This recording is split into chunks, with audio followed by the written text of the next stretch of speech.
Item number 9 is a Plumas Street Boulevard and Town Square Drive Improvement Plans and Specifications presented by Manu Dhaliwal. Good evening, Mayor and Council members. I'm Manu Dhaliwal, Assistant Engineer with Public Works. Today I'm here to talk about certain improvements for Plumas Boulevard and Town Square. The purpose of this project is to improve safety at the intersection of Plumas Boulevard and Town Square. And the background is we've received numerous complaints about near misses and accidents at this location. Within the past 3 years, we have 3 recorded collisions and numerous unrecorded collisions. We don't have any figures on property damage caused by people there. The intersection has medical centers on both sides of it, with the Town Square on the southeast corner. It's a park, fountain. You often see kids there. Currently, there is not a crosswalk going east-west across the median, and there is not a stop sign coming out of Town Square. So one of the recommendations is to add a stop sign coming out of Town Square and to put in a crosswalk going east-west. The intersection receives steady traffic during the day from patients, people in wheelchairs, elderly, also the employees moving from one center to another. The recommended project scope, after looking at multiple alternatives, is the replacement of the existing curb ramps with ADA compliant curb ramps, the installation of crosswalk striping, yield signs in the center of the median. One of the problems we had at this intersection was people making lefts into Town Square and lefts out of Town Square. We're doing it in a single movement, meaning they would pull out and directly go into the southbound lane or into Town Square without properly yielding in the center of the median to oncoming traffic. So that was one of the major issues. And so we believe that putting yield markings in the center would help mitigate that, to change it from one movement to 2 movements. The installation of in-ground flashing lights and flashing pedestrian signs on the crosswalk going across Plumas Boulevard. Now that would be 2 separate actuators, so it would be separate on the east side and separate on the west side, so you wouldn't have someone hitting a button on the east and having the entire crosswalk flashing. It would be one side at a time. The main reason is if someone's going across and they're going south down the median, you don't want to stop traffic on both sides. And I guess I can talk about some of the alternatives that we thought of as well. The next one. One of the major alternatives that we discussed was extending the median to close that from left turns. And in the case of extending the median, we would still be doing the 5 curb ramps, still be doing the stop signs on Town Square, and still be doing the striping across. And in that case, we would still want either the pedestrian flashing lights or the in-ground flashing lights, mainly because of sight distance issues when people are crossing that the intersection.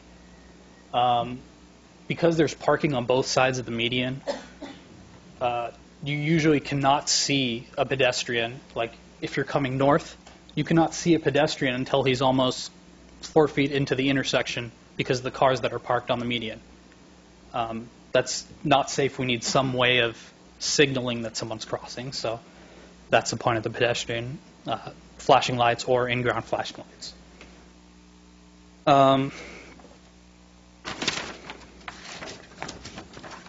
So the pros of that are you eliminate the cross-intersection traffic, and there would be more parking because you would be allowed to park on the extended median.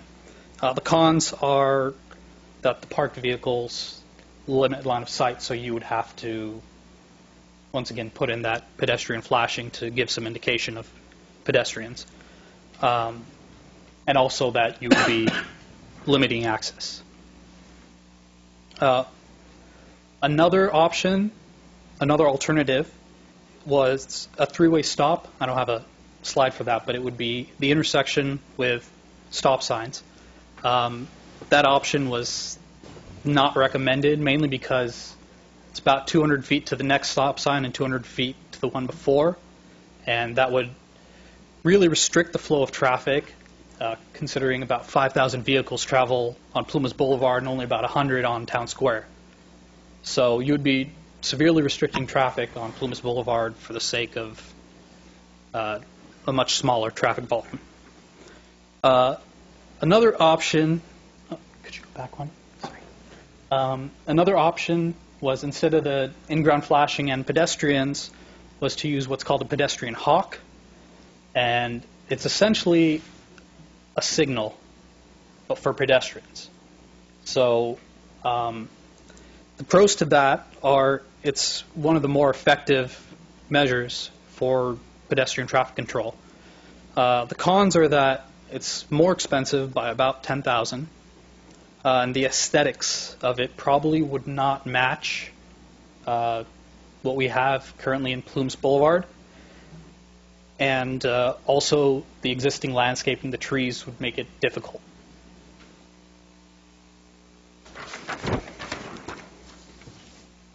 And so, if we went ahead with the recommended proposal, our anticipated schedule would be to award in March, early March, start in late March, and complete it by the end of June.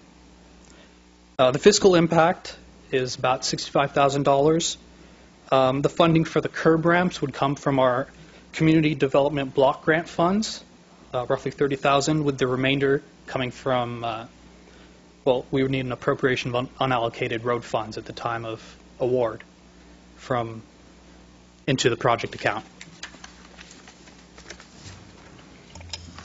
Any questions? Through the mayor. Yes. Questions? I have a question and then a comment. Regarding the ramps, can you explain to me, there's currently ramps there, Yes. and they don't meet the ADA standards. What's the difference between the new ramps and the existing ramps? The difference would be the cross slopes. ADA has very strict standards on the slope of the ramp going in, the slope of the ramp on the sides. Also, they have standards on, you now have to put in truncated domes, which you've probably seen on Plumas Street, a bit further north. Mm-hmm. Those are the major differences. The reason that we would be doing these is because, well, two reasons. Pretty much whenever alterations are made to the pedestrian circulation path, we're required to update the ramps to the maximum ADA requirements. And the second reason is because of the volume of disabled or wheelchair-bound people that travel in this vicinity. We feel it's important to keep the ramps up to the highest standard. All right. It just always sticks in my craw that we have ramps there, that we have to tear out ramps to put new ramps in. But I understand that it is a requirement to do that. My recommendation, after looking at the options that were put before us, I would recommend that we close the median. There we go. Because there actually, when you look at the numbers, like you said, there's nearly 5,000 trips a day on Plumas Street versus 113 on Town Square. For the safety issue here, I think it's warranted that we just close that off, that it's not going to make that big of an impact to the traffic on Town Square. Oh, I should also mention that the estimate I have for closing it is about 110,000 versus the 65. Right. It's about 40%. Yes, go To the ahead. mayor. I'm not shooting the messenger by any stretch of the imagination here. How I see the proposal, the first proposal, is just 75% of a bad decision that was made years ago at the intersection of Franklin and Plumas Boulevard. The only thing that lacks is the fourth leg off of this. The real estate here is a very large amount of area.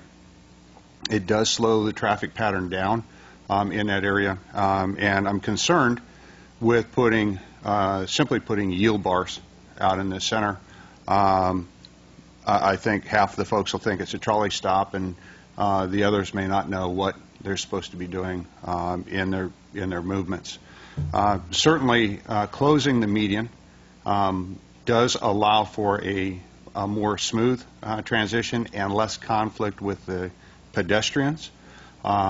We have faced litigation on pedestrian crossings in the past, and certainly I think that this would be one of those steps that would lessen the amount of auto pedestrian conflict, would be closing that median, and that's what I would be in support of.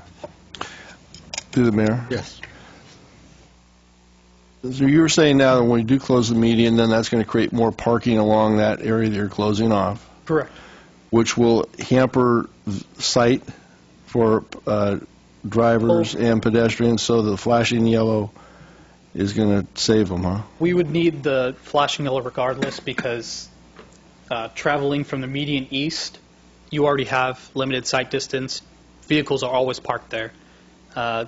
Even when I went out there to do my points and take my GPS, I mean, you have to walk out pretty much to where the vehicle's parked before you can see someone and before they can see you. So Okay. that's So going to be something that's going to be necessary. if you did regardless. the median and closed it all off, you're still going to be doing all the crosswalks and the ramps and everything else. Correct. So we're going to spend an extra $50,000 to close that off.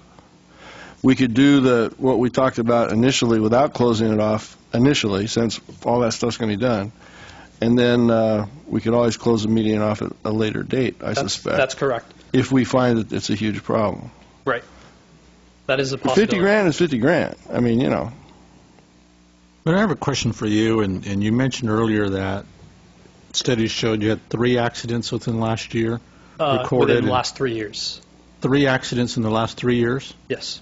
Okay. And you have some that were unrecorded. It would seem like for $110,000 that there's other areas in town that have a lot more accidents than this particular place does.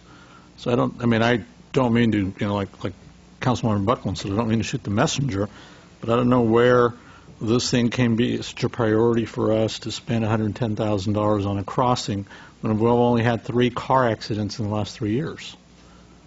Most of it's from complaints that we have received. We have signatures from the medical offices around there. Essentially, they receive a lot of complaints from their patients that they don't feel safe crossing it. So that was the major. So it's a crosswalk issue, not really an issue for accidents, I guess. I'm trying to figure out. I mean, we've got our assistant chief here, and we've got our police commander here that can probably tell us that there's a lot more areas in Yuba City that are high prone to accidents, could probably use stop signs or other warning signs than, spending $110,000, to put a median in and put crosswalks with flashing things. We did the same thing on Stabler Road at the request of, parents and students, and I drive Stabler Road 2-3 times a day. I hardly see those lights flashing anymore. So, we did that, which is wonderful for pedestrian crossing. But I just don't see here with 3 accidents in the last 3 years. The Mayor, those 3 accidents could also be due to the fact that there was no stop sign. I mean, you got 2 street intersections. It's very rare to not have a stop sign. Right. That's first. The easiest solution is putting a stop sign so people aren't pulling into a street without having to stop. right. That's definitely one of the recommendations That's the for their cheapest end. solution, and then add like Councilman at the end said. That would be me, Starkey. Starkey. Yeah, fine. When you Whatever. turn 50, you start forgetting names. Yeah, wait till you're 60, pal. This work wears you out. Yeah. We could always do these in phases instead of spending over $100,000 on this slightly traveled, especially that side street that is very rarely traveled, a couple of hundred vehicles. That you could start with a stop sign, then these crosswalks, and then if we still have an accident, maybe put that barrier in there instead of going out and spending like they said, we certainly have a lot, we have limited resources. Right. To the mayor? Yes. Quite honestly, I've been doing exhaustive studies in this area for the last 6 to 8 months, going to the coffee shop right across from the crosswalks. And I am there for about 45 minutes in the morning and notice that there's a lot of people that use these crosswalks. Elderly, people have their walkers, and I know they're just excited about going over those little bumps with their walkers. They're getting ready for that. But and then oftentimes we see some of the staff people cutting across, and so if we had some defined crosswalks, I think that would be helpful. The speed of the vehicles coming along Plymouth Street, they get to going pretty good, and with the yellow flashing lights, I think that would help from a safety standpoint, definitely. So I would be in favor of the crosswalk and the stop sign there on the northeast corner. And then at some point down the road, if the median makes sense, then, and we're just fat with money, then we can go ahead and do that. Is that a motion? Sure, I'll make a motion. Okay. I'll second that, which is pretty much staff's recommendation. Right. Right.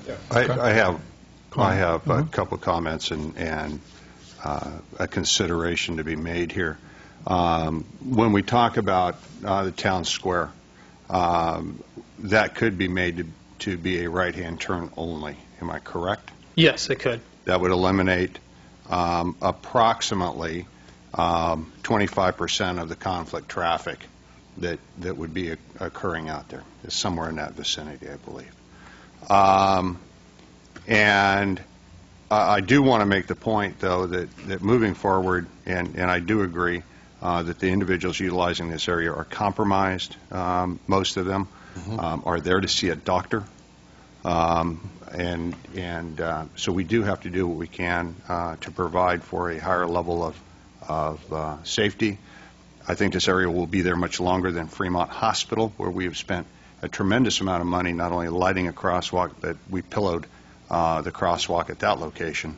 And any improvements we can make, whether they be incremental changes, but when we see the need, we need to be ready to move forward with changes to this location. Okay. Got a motion and a second. All in favor signify by saying aye. Aye. Motion carries. Thank you. Okay.